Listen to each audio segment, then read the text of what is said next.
Angry U.S. students stage peaceful protest against 82-day power outage at ECH. NLC urges Nigerians to prepare for nationwide boycott of telecommunication services and protest against tariff hike. On the foreign scene, refugees travel to United States suspended following executive order from Donald Trump. Good evening, this is news at 7 on Western Spring Television. My name is Temitope Ajijolaoluwa Ola. Wife of the former Deputy Senate President, Beatrice Ekweremadu, has been released from the United Kingdom's prison. Senator Ike Ekweremadu, his wife, and Dr. Obinna Obeta were sentenced by a UK court over charges related to organ harvesting. It was gathered that Mrs. Ekweremadu, who was sentenced to 5 years in UK prison, returned to the country on Tuesday. Association of Resident Doctors, Federal Capital Territory Administration, FCTA, has commenced a 3-day warning strike over unpaid salaries, allowances, and other demands. The strike has grounded activities in government hospitals in Abuja. President of FCTA, Judge Ebong, disclosed this in a press briefing in Abuja on Wednesday. Ebong said the strike came after a 3-week ultimatum issued last year by the doctors elapsed. Speaking on behalf of ARD, Ebong decried the neglect of hospitals and doctors' welfare in the nation's capital. He stressed that doctors in Abuja have become abandoned projects, calling on the Minister of FCT, Nyesom Wike, to intervene to avoid an indefinite shutdown of hospitals. The Nigeria Center for Disease Control and Prevention, NCDC, has recorded 143 confirmed cases of Lassa fever out of 484 suspected cases from December 30, 2024 to January 12, 2025 across 7 states and 32 local government areas.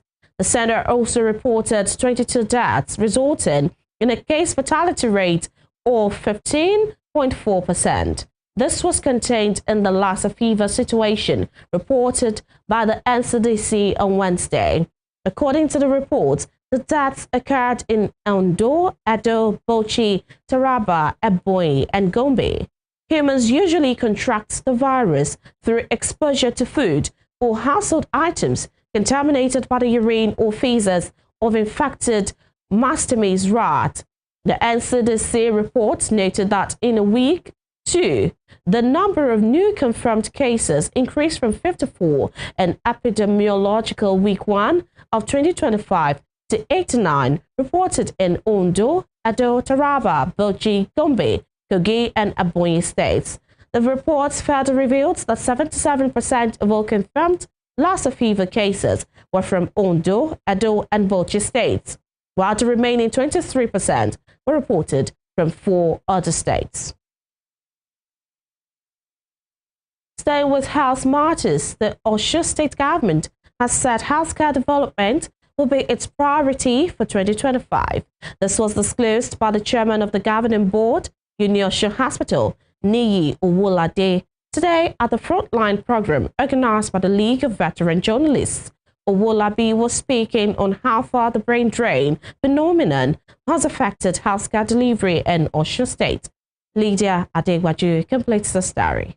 A lot of challenges have bedeviled healthcare delivery in recent times, topmost being the outflux of personnel to foreign countries, popularly termed as the Japa syndrome. Other challenges include inadequate funding from the government. With the health sector described as a crucial part of sustaining the society, questions are being asked on how to remedy this, especially in Osun State. Speaking to some of these issues, the chairman governing body Osun Teaching Hospital, Barrister Adeniyi Owolade, was a special guest of honor at the panelist program by the League of Veteran Journalists in Osun State. Barrister Owolade pointed out how much inadequate personnel is affecting healthcare delivery in the state. Putting the ideal working ratio at 1 nurse to 3 patients, he noted the reverse is the case as staff are now overworking and taking on more than it should. He, however, urged the state government to put in more effort in revamping healthcare service in the state as promised. So because we are overwhelmed, our staff walk the extra mile. And so we urge government to look at that aspect, to take extra care, to be able to put in more to the teaching hospital. We appreciate what our staff do on a daily basis. I know what, I was telling my governor, His Excellency, the other day, that WHO standard, it's supposed to be 1 nurse to 3 patients. But that here in Osun, 1 nurse to about 16, 17, 18, 19 patients. We all know that Japa is a serious syndrome, Japa syndrome, in Nigeria as a whole. However, we have been able to turn the tide a bit at the teaching hospital. And this, I must commend the state government, that the emoluments people are entitled to, they are being paid. We are aware of the fact that the governor is trying his best, However, like Oliver Twist, we'll have continue to ask for more, because it's a sector that is so crucial. Responding to questions from the audience, Barrister Wolade also decried the state of the mortuary at the Uniosun Teaching Hospital, but noted that plans are being made to change that. I'm not happy with the state of our mortuary. It's not a place that I'm happy with what I've seen or what I've seen, but we have to change it. And I've told the CMD that. The CMD is aware, we have discussed this. I've told him that that mortuary must be changed. And he agreed with me that we have to do something about that place. And in fact, he has shown me the designs of the changes that will take place there. Meanwhile, the Chief Medical Director, Uniosun Teaching Hospital, Dr. Babatunde Afolabi, who was also present at the program, promised to institutionalize policies that will improve healthcare delivery in the state. Institutionalizing these ideas, that has been in existence. Yeah. I can tell you that the domestication of our action plan speaks volume, because we have seen the reality on ground. What are we supposed to do in a phase whereby we are the tertiary institution in the state, the only tertiary institution in the state? And Mr. Governor has done well for us. Just like you have said, he has done very well for us. And that's the extension of what we are going to do. Domestication of this transformation. You can have a strategy, but the action plan is what we are going to draw to establish a team. It's only a team that wins the race. An individual plays the game. And with the board chairman we have, who is passionate, I can assure you, in the next 100 days, 1 year, you will see a University of Osun Teaching Hospital, a different center. The chairman of the occasion, Dr. Daniel Laoshibikon, who is the CMD Onward Specialist Hospital, commended the organizers for putting up such a program to air the challenges in healthcare in Osun State to also determine the way forward.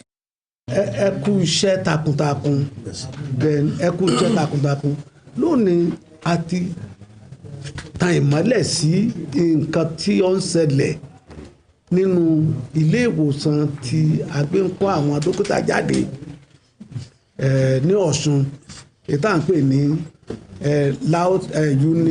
Ọ̀ṣun Teaching Hospital àti tàn mọ́lẹ̀ wọ́n ní ẹ̀fúùfù ó ti fẹ́ sí àtúntò náà a lè rí àyàdì rẹ̀. Earlier in his opening remarks, Prince Adeyeye Oyedokun, who is the acting chairman, League of Veterans Journalists, described journalism as a relevant profession that must not be allowed to die. The veteran journalists came into existence about 50 years ago. You see people like Lawrence, Eric Teniola, and many others. Because journalism can never die, and it will not die. In his closing remarks, Barrister Wolade enjoined journalists, whom he noted are crucial to societal development because of the agenda-setting role they play, to also do their part in contributing to the development of Osun State. Position Tewa actually create agenda, actually help one state. Yeah.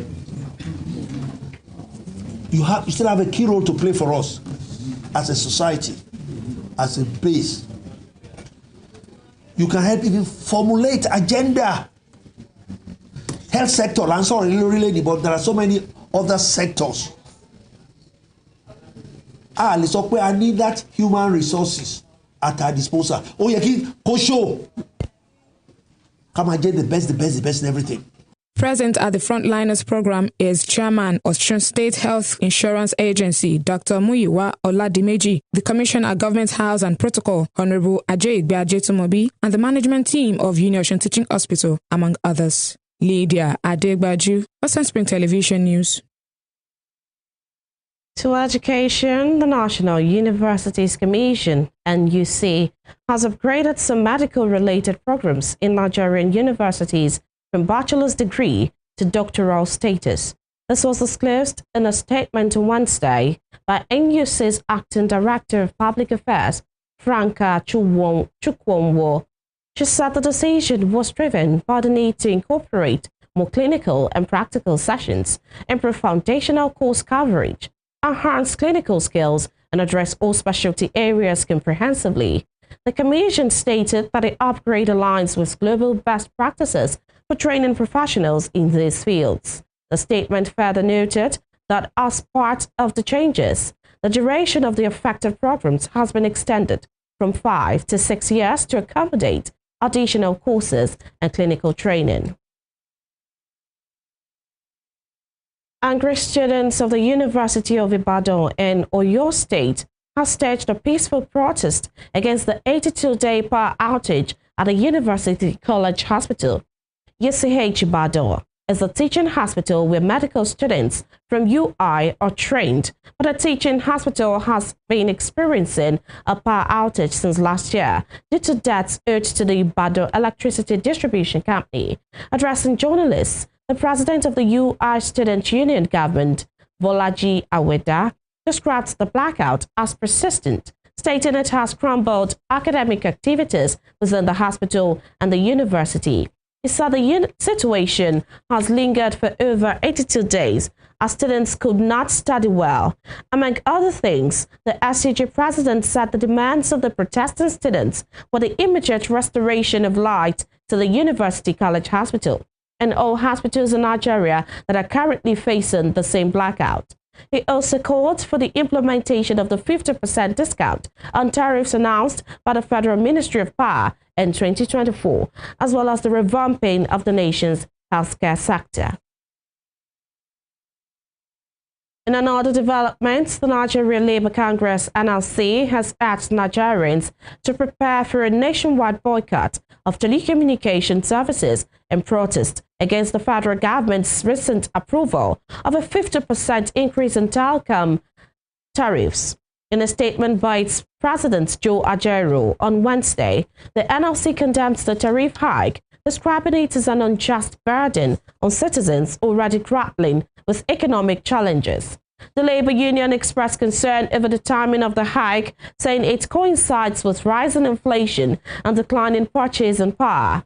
The NLC president stated that the telecommunication services have become a basic necessity, with the average Nigerian worker spending approximately 10% of their income on telecom charges. Here in Osun State, the state government has given an ultimatum of February 2025 to complete the recruitment of teachers in the state. This comes as a number of criticisms have racked the administration of Governor Ademola Adeleke over the delay in the recruitment process. Toby Sanusi completes the story. It is almost a year that the Osun State government announced teachers' recruitment exercise for public schools in the state, with over 30,000 applicants jostling for the 5,250 positions at the time. As a result of the tardiness in the recruitment process, the state government has continued to face backlash from civil society organizations, the opposition All Progressives Congress, APC, among others. This is also because the state government, through the Commissioner for Education, Dikbo Iluwole, had earlier vowed that the teachers would resume last year September, a promise it fell short of. But the Commissioner for Information and Public Enlightenment, Kolapo Alimi, who had earlier alluded the delay to the negotiations on minimum wage, says the process will now be concluded latest by February 2025. I can tell you, let's be looking at the latest time by February. Everything will have. You know, we are January. Today is 21. Okay, so latest by February, everything, everybody will have. Those that have passed, you know, this is a process. You will have seen our teachers recruited, gotten their letters, and be in schools. Part of the arguments that rocked criticisms faced by the Osun State government was that Oyo State government, which commenced teachers' recruitment process after Osun State has employed 5,600 teachers for first batch of the process. Meanwhile, Mr. Alimi maintains that the payment of backlog of half salaries owed by previous administration is taking financial toll on the state government, necessitating proper due process for the recruitment. The commissioner, however, stopped short of affirming the number of teachers that will eventually be employed considering the financial capacity of the state following new minimum wage implementation. Other states don't have backlog of arrears of salary like our salary that we have. Each month costs billions, if you don't know. So every government is like a family with its own peculiarity. In Oyo State, they do not have half salary. So you did not inherit any half salary. And when you see the IGR of Oyo State is better than our own, it's not because we are lazy, it's because of the cosmopolitan nature of Ibadan. So I will not say categorically that it cannot be reduced. I won't say that one. But what I know is that we are going to recruit teachers very, very soon. And when we come out with the number, you will know the number. Meanwhile, there have also been concerns on the distribution of the 5,000 teachers, but Mr. Alimi noted that the recruited teachers will be deployed to their residential local government areas. You are recruited, you are going to be placed in your own local government. They are not taking you out of that place. Your local government of origin which you failed. Questions on the teachers' recruitment had also evolved during the last budget defense exercise at the Osun State House of Assembly, where the Commissioner for Education revealed that the recruitment is included in the State Universal Basic Education Board SUBEB's budget. So this budget of this next year accommodates the recruitment. Honorable from the South was asking that, is there any provision for the newly teachers in the. By the grace of God, that one will be included in the, what do we call it, superb and TESCOM budget. The paucity of teachers in public schools had long been in existence since the administration of former Governor Bisi Akonde, but efforts by subsequent administration seem not to be enough to revive the education sector. While speaking on the delay in the recruitment process, an educationist, Lai Lawi, who described the Commissioner for Education as incompetent, calls for complete overhauling of the Education Ministry, stressing that competent personnel like experienced retired principals should lead the ministry. Commissioner for Education said last year, September, that in the next few weeks we are recruiting teachers. September, October, November, December, January. January is gone. This is their third year. So what are we going to live on? We shy. I've insisted, and I'm still saying it. He should change the Commissioner for Education. He should change his special advisors on education. Put round pegs in round holes. Find suitable retired principals. Mr. Lawi also faulted the Education Summit organized by the state government in 2023, saying the impact has not been felt. He has his passion for education, and that's why his very first summit on getting to the aim of affairs in Osun State was to organize an education summit. If it didn't mean well for education, definitely it won't be education summit first. But this is the third year. I have not yet seen the effect of that summit in any area of education in the state, whether in schools or in policies. All eyes will now be on the Osun State government as it has promised that the teachers' recruitment exercise that it commenced last year, February, will be concluded by February this year. This is the second time that the state government is making such promises after falling short of it last year. But it is expected that this time around, the state government sticks to its words. Toby Sanusi, Western Spring Television News. Talking security sequel to the ongoing military onslaught on terrorists in the northwest between the 20th and 21st of January 2025. The Nigerian military said troops of Operation Fasan Yama have neutralized Aminu Kanawa, the second in command of notorious terrorist leader Bello Turji.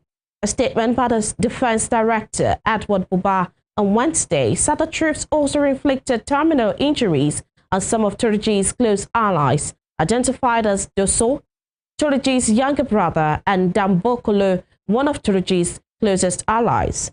The troops also said it neutralized several of Bello Turji's key commanders, namely, according to the statement, over 24 fleeing terrorists from Turji's camp around Gebe and Isaloki government area of Sokoto State, as well as around Gidan Rijiya and Shinkafi local government area of Zamfara State were also neutralized. The defense director said the troops are not relenting until the terrorists are completely destroyed, adding that its operations are aimed at creating an atmosphere of safety and security for all citizens. The Amotekun Corps has mobilized over 2,000 personnel to flush out bandits and other criminals operating in forests in the southwest region. Ogun and Osun states topped the list with targeted 1,000 recruits each, while Oyo recruited 480 men last October as part of efforts to curtail the influx of bandits. The state commanders of the Corps said more men would soon be recruited to strengthen the Southwest security network and enhance its operations against bandits, kidnappers, and other hoodlums. Hibernating in Southwest forests and reserves, the targeted operation follows reports of increased kidnapping incidents and other illicit activities by bandits from the Sahel countries and other shady characters. The National Bureau of Statistics revealed in a survey last December that Nigerians paid a total of 2.23 trillion naira as ransom between May 2023 and April 2024, according to the MBS's Crime Experience and Security Perception Survey report. An estimated 51.89 million crime incidents were recorded across Nigerian households in the difference period. In Kaduna State, operatives of the State Police Command have arrested 2 suspected kidnappers and 4 members of an armed robbery syndicate in the Samaru area of Zaria local government area. The command's public relations officer, Mansur Hassan, disclosed this in a statement on Wednesday, saying the suspects were apprehended based on credible intelligence. He explains that a team of police detectives led by the divisional police officer of Samaru Zaria, acting on credible intelligence, launched an operation in Zango and Hayin Jurumai areas of Samaru Zaria, which led to the arrest of the 4 armed robbery suspects. The police said during a search at the residence of the said suspect, officers recovered a dagger, which was allegedly used in carrying out the criminal activities of the syndicate. The statement revealed that all the 4 suspects confessed to their involvement in various robbery incidents, while a manhunt was underway to apprehend other members of the gang and its leaders who are in possession of the arms of the group. You're watching news at 7 on Western Spring Television. Still to come, African Union expresses dismay over Donald Trump's decision to withdraw United States from World Health Organization. We will bring you more on this when we return. Stay with us.